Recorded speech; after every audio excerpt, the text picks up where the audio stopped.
திராவிடர் கழகத்துடைய தோழர்களே, தலைமையேற்று நடத்துகின்ற அருமை தோழர் மோகன் அவர்களே, இங்கே எழுச்சியாக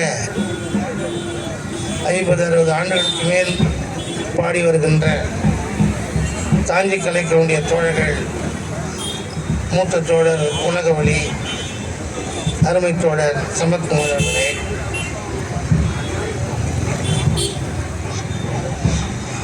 இந்த நிகழ்ச்சியிலே பங்கேற்றிருக்கக்கூடிய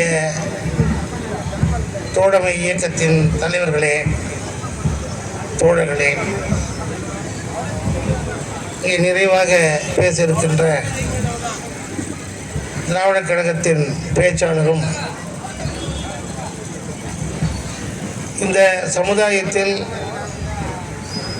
தங்களுடைய நலன்கள் சார்ந்து மட்டுமே இயங்கக்கூடிய நிலையில் நாட்டு மக்களின் உரிமைக்காக பதவி பட்டம் எதையும் எதிர்பார்க்காமல் நெடுங்காலமாக பேசி வருகின்ற தஞ்சை அதிரடி அன்பழகன் அவர்களே, துடிப்புமிக்க செயலாக செய்து கொண்டிருக்கக்கூடிய மாவட்ட தலைவர் முரளி அவர்களே, மூத்த தோழர் நாகராசன் அவர்களே, இன்னும் பேர் சொன்னால் அதுவே நேரமாகும் என்று சொல்லி ஒரு செய்திகளை மட்டும் நான் இங்கே பகிர்ந்து கொள்ள விரும்புகின்றேன். பட்டுக்கோட்டை அழகிரி அவர்கள் மறைந்து இன்றைக்கு 1949ஆம் ஆண்டு மார்ச் மாதம் 28ஆம் தேதி திருவாரூரிலே ஒரு மேடையிலே பேசிக் கொண்டிருக்கிற போது அவர் மறைந்து போனார்கள். திராவிட இயக்கம் தொடங்குகிற போது எளிய மக்களுக்கு புரிகிற வகையிலே மக்களை திரட்டி பேசி உணர்வூட்டியவர். அவர் எப்படிப்பட்ட பேச்சாளர் என்று சொன்னால், தமிழ்நாட்டின் மிக பெரும் தலைவராக வந்த கலைஞர் சிறு பையனாக இருந்த போது, இளைஞனாக இருந்த போது, பட்டுக்கோட்டையினுடைய அந்த பேச்சை கேட்டு உணர்வு பெற்று பிறகு அவர் முதலமைச்சராக, எழுத்தாளராக, கலைஞராக அவர் பரிணமிப்பதற்கு அழகுரியின் பேச்சுகள் தான் அன்றைக்கு மிக எடுப்பாக இருந்தது என்பதை இங்கே நாம் நினைவு கூற வேண்டும். அப்படிப்பட்ட பேச்சு. தேர்தல் வரும் போகும், ஆனால் பட்டுக்கோட்டை எந்த தேர்தலிலும் நிற்காதவர், ஆனால் காலம் கடந்து அவர் நிற்கின்றார். பட்டுக்கோட்டை அழகிரி காச நோயாலே தான் இறந்து போனார். மிக இளம் வயது, அவர் 48 வயதிலே அவர் இறந்து போனார். அவர் இராணுவத்திலே இளம் வயதிலே ஈடுபட்டு வெளிநாட்டில் எல்லாம் போய் சண்டை போட்டார். அவர் பல செய்திகளை பேசலாம், ஒன்றென்ற செய்திகளை மட்டும் நான் இங்கே சுட்டிக்காட்டி பிறகு பலரும் பகிர்ந்து கொள்வதற்கு நான் வழி செய்ய விடுகின்றேன். 1938ஆம் ஆண்டு இந்தியை திணித்தார்கள். அன்றைக்கு மட்டுமா திணித்தார்கள், இன்றைக்கும் திணிக்கிறார்கள். அன்றைக்கு காங்கிரஸ் கட்சி இந்தியை திணித்த போது பெரிய எழுச்சி ஏற்பட்டது. தமிழ்நாடு முழுவதும் பேரெழுச்சி ஏற்பட்டது. தமிழ் உணர்வும், தமிழ்நாட்டு உணர்வும், பெரியாரும் அண்ணாவும் சோமசுந்தர பாரதியாரும் மறைமலை அடிகளும் இன்னும் ஏராளமான தமிழறிஞர்களும் இந்த வாலாஜாபாத் அதற்கு ஆற்றிருக்கிற பங்கு என்பது மிகப்பெரிய பங்கு என்பதை நாம் பார்க்க வேண்டும். அந்த போராட்டத்திலே பட்டுக்கோட்டை அழகிரி அவர்கள் திருச்சியிலிருந்து நடைபயணம் வந்தார்கள். மழை வெயில் எல்லாம் பொருட்படுத்தாமல் பல நாட்கள் நோய்வாய்ப்பட்ட நிலையிலும் மக்களை தட்டி எழுப்பி அந்த பயணத்திலே வந்தார்கள். அந்த 38 மொழி போராட்டம் என்பது இதே வாலாஜாபாத்திலே சேர்க்காடு பகுதியிலே வேதாச்சலம் என்பவர், அவருடைய மகள் பத்மாவதி, தனலட்சுமி போன்றவர்கள் எல்லாம் அந்த போராட்டத்திலே கலந்து கொண்டார்கள். முனியாண்டி என்பவர் கலந்து கொண்டார் 65லே. ராஜாராம் என்பவர் கலந்து கொண்டார் பள்ளி மாணவனாக இருந்த போது. அதே போல இங்கே பஞ்சுமில் தொழிலாளிகள் எல்லாம் அந்த இந்திய எதிர்ப்பிலே கலந்து கொண்டார்கள். இதே வாலாஜாபாத்திலே புகைவண்டி இருந்த புகைவண்டி எரிக்கப்பட்டது, தடுக்கப்பட்டது. சீனிவாசன் என்பவர் சுட்டுக் கொல்லப்பட்டார், இன்னொருவரும் சுட்டுக் கொல்லப்பட்டார்கள். அப்படி 38 நடைபெற்ற 65 நடைபெற்ற இந்திய எதிர்ப்பு போராட்டம் என்பது மிக எழுச்சியான போராட்டம். அப்படி 38 நடந்தப்பட்ட போராட்டத்திலே பட்டுக்கோட்டை அழகிரி மூலூர் ராமமோகன் தலைமையிலே தமிழ் மக்களை எழுச்சி ஊட்டுகிற வகையிலே அந்த பயணத்தை செய்தார்கள். இந்தியா என்பது பல மொழிகள் பேசுகிற நாடு. அது என்ன, அதனால என்ன அப்படின்னு கேட்பாங்க. ஹிந்தி நீங்க கத்துக்கூடாதான்னு சொல்லுவாங்க. ஆனா தமிழ்நாட்டில் வந்து தமிழ்ல மோடி பேசுவாராம், வணக்கம் சொல்லுவாராம். அப்புறம் அமித்ஷா வருவார், நடிப்பானுங்க. அதாவது நான் உங்களிடத்தில் தமிழ் பேசாததற்காக வருத்தப்படுகிறேன். தாய்மொழி பற்றில்லாத ஒருவர்களாக இன்றைக்கு குஜராத்காரர்கள் இருக்கிறார். இன்றைக்கு மட்டுமல்ல, மோடியும் அமித்ஷாவும் குஜராத்காரர்கள். குஜராத்தில் இருக்கக்கூடிய அம்பானி அதானி என்ற பணக்காரனுக்கு இந்த நாட்டுடைய சொத்துக்களையும் தரக்கூடியவர்கள் குஜராத் தாய்மொழியின் மீது பற்றிருந்தவர்கள். தாய்மொழி பற்றி அவனுக்கு கிடையாது. இவருக்கு மட்டும் இல்ல, மகாத்மா காந்தியும் குஜராத்காரர் தான். 1918ஆம் ஆண்டு சென்னையில போய் இந்தி பிரச்சார சபையை தொடங்கினார். 18ல என்ன வருஷம் ஆச்சு இப்போ? 118 ஆண்டுகளுக்கு முன்னாலே 108 ஆண்டு வருதா? அப்பவே தொடங்கினார்கள். அப்படி இன்றைக்கு குஜராத்தியை பற்றில்லாத மோடியும் அமித்ஷாவும் தமிழ்நாட்டிலே தமிழ் தழைக்க கூடாது, தமிழ் வளரக்கூடாது என்கிறார்கள். குஜராத்காரனும் வளரக்கூடாது என்று இருக்கிறார்கள் மொழியிலே. சரி, என்ன தமிழ் என்ன இருக்கு, இந்தியா எதுக்குறான் இன்னைக்கு கேட்பாங்க. விரும்புகிறவன் எந்த மொழி வேணாலும் பேசிக்கொள்ள நம்ம தடுக்கல. ஆனால் பட்டுக்கோட்டை அழகிரி 1938 தமிழ் மக்களை திரட்டுவதற்காக அந்த நடைபயணம் வந்தாரே, காஞ்சிபுரம் வாலாஜாபாத்திலாம் அந்த பயணத்தில் வந்த போது ஆதரித்தார்கள். அந்த 38 பயணம் தான் இன்றைக்கு தமிழ்நாட்டை விழிப்படை வைத்திருக்கிறது, மறந்து விடாதீர்கள். அம்மையார் சொன்னார்கள், பரோட்டா போடுகிறார்கள் இந்த அம்மையார் அப்படின்னாங்க. இந்த மாதிரி ஒரு கடையே பீகார்ல கிடையாது. பரோட்டா போட்டு பத்தி பீகார்ல பரோட்டா கிடையாது கிடையாது. 3 வேளையும் ரொட்டி தான் சாப்பிடுறான். காலையில ரொட்டி, மத்தியானம் ரொட்டி, சாயங்காலம் ரொட்டி, இரவு ரொட்டி. உருளைக்கிழங்கு வேக வச்சுக்கிறான். அதுல என்ன கிடையாது, ஒண்ணுமே கிடையாது. தமிழ்நாட்டில் சாப்பிடுற மாதிரி எங்கேயுமே இந்தியாவில் கிடையாதுங்க. இந்தியாவில் எங்கேயுமே கிடையாது. தமிழ்நாட்டில் இருக்கிற பேருந்து வசதி போல எங்கேயும் இந்தியாவில் கிடையாது, உலகத்துல கிடையாது. தமிழ்நாட்டில் ரேஷன் கடையிலிருந்து, மருத்துவமனையிலிருந்து, கல்விக்கூடத்திலிருந்து விரும்பியவர்கள் விரும்பிய வண்ணம் வாழ்வதற்கான ஒரு வாய்ப்பை திராவிட இயக்கமும் பெரியாரும் தான் ஏற்படுத்தியிருக்கிறார்கள். அதற்கு காரணம் அந்த இந்திய எதிர்ப்பு போராட்டமும் அடிப்படை காரணம். மறந்துடாதீங்க.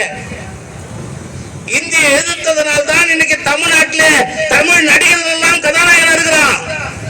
மராட்டியம் பத்தி பேசிக்கிட்டோம். மராட்டியத்திலே ஒரு மராட்டிய தாய்மொழியா கொண்டவன் கதாநாயகன் கிடையாதுங்க.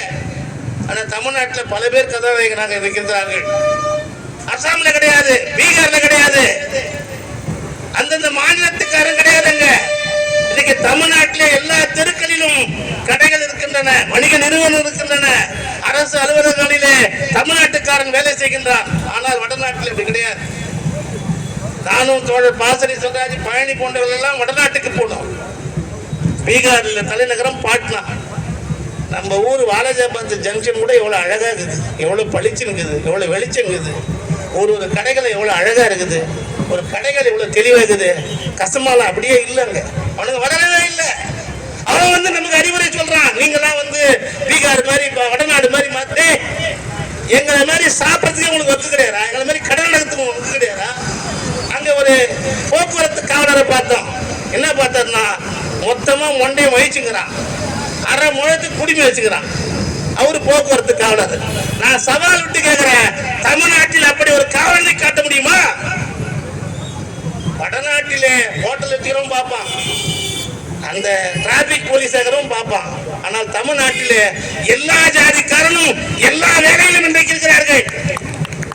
அது காரணம் என்னது? இந்திய எதிர்ப்பு போராட்டத்தில் ஏற்பட்ட தமிழ் கிளர்ச்சி, தமிழர் எழுச்சி. அதை விட கொடுமை என்னன்னா, நாங்க பாட்னால இருந்து பீகாருக்கு அதாவது புத்தகையாவுக்கு போனோம். ஒரு பையன் எங்களுக்கு கார் ஓட்ட வந்தான். அவன் பார்த்தா என்னன்னா பிஏ படிச்சுக்கிறான்னா, அவன் யாரான்னு அவனும் பார்ப்பான். பழனி அதை சொன்னார், இப்படி ஒரு சைக்கிளை காட்டு சொல்லிட்டு விடாத அப்படின்னு. தமிழ்நாட்டில் ஒரு டாக்ஸி டிரைவராக ஒரு பார்ப்பனை காட்ட முடியுமா? எல்லாம் வெளிநாட்டில் இருக்கிறான். யாரால? பெரியாரால், அண்ணாவா. அண்ணா கொண்ட கொள்கையினால், கல்வி கொள்கையினால் தான் இன்றைக்கு தமிழ்நாட்டில் இருக்கக்கூடிய உயர்ஜாதிக்காரர்கள் பார்ப்பனர்கள் படித்து விட்டு வெளிநாட்டில் போய்கிறான். பெரியார் பார்ப்பனருடைய ஆதிக்கத்தை தான் நிறுத்தார். பார்ப்பனர்கள் சமஸ்கிருதம் மேலானது, தீட்டு என்று பெண்களை ஒதுக்குவது, ஜாதியின் பேராலே கீழ்மேல் என்று சொல்வது, இவைகள் எல்லாம் ஒழிக்க வேண்டும் என்று சொல்லி எல்லா சமூகத்தின் மூட நம்பிக்கையை எதிர்த்தார். அப்படி எதிர்த்ததனால் தான் இன்றைக்கு உலகம் முழுவதும் தமிழ்நாட்டுக்காரன் எல்லா ஜாதிக்காரனும் போய் வேலை செய்கின்றார் என்று சொன்னால் அதற்கு எழுச்சி ஊட்டியதுதான் அந்த 38 மொழி போராட்டம் என்பதை மறந்து விடாதீர்கள். அப்படியான மொழி போராட்டத்திலே மக்களை கிளர்ச்சி ஊட்டும் வகையிலே அழகிரி அவர்கள் பேசினார். அதை போன்ற அழகிரி போன்ற அழகிரிகள் உருவாக வேண்டும். இன்னைக்கு தமிழ்நாட்டுக்கு பெரும் பெரும் பாதிப்பு இருக்கின்றன. 1 கோடி இளைஞர்கள் தமிழ்நாட்டிலே படித்துவிட்டு வேலை வாய்ப்பு பதிவு செய்திருக்கிறார்கள். ஆனால் தமிழ்நாட்டிலே நம்முடைய பொருளாதாரம் வளர்ந்திருக்கிறது, உணவு கடைகள் வளர்ந்திருக்கின்றன, அரசு அலுவலகங்கள் வளர்ந்திருக்கின்றன, அஞ்சலகங்கள் வளர்ந்திருக்கின்றன. ஆனால் தொடர்வண்டி நிலையம், நான் சவால் விட்டு சொல்கிறேன், இந்தியாவிலே தொடர்வண்டி நிலையங்களின் மூலம் ஒரு நாளைக்கு வரக்கூடிய வருமானம் என்ன என்று மோடி சொல்ல முடியுமா?